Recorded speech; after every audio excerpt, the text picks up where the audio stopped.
We want to find the range of values for which y is x cubed minus 3x is an increasing function. To be an increasing function, dy dx has to be positive. So for our curve, y is x cubed minus 3x, dy dx is 3x squared minus 3. And we need this to be positive. So we're going to need 3x squared minus 3 to be greater than 0. So 3x squared is greater than 3,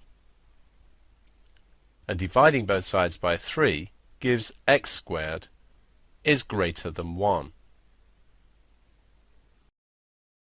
To deal with this quadratic inequality, first consider x squared is equal to 1. If x squared is equal to 1, then x is equal to plus or minus 1. We can now draw a sketch, and this sketch will help us with this inequality. We can draw x squared and y is equal to 1. So x squared is equal to 1 can be solved by the points of intersection of the curve y is x squared and the line y is equal to 1. So the points of intersection are here, where the x-coordinate is 1, and here, where the x-coordinate is minus 1.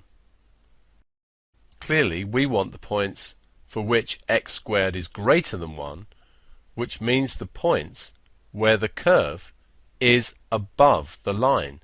X squared is greater than 1 if the curve y equals x squared is above the line y is equal to 1.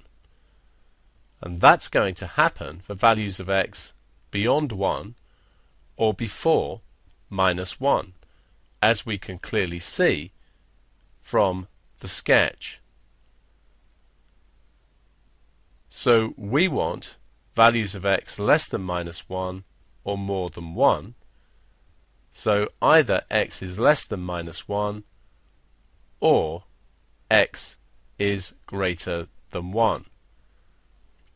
So in these ranges of values, x is less than minus 1 or x is greater than 1, the original curve given to us will be an increasing function.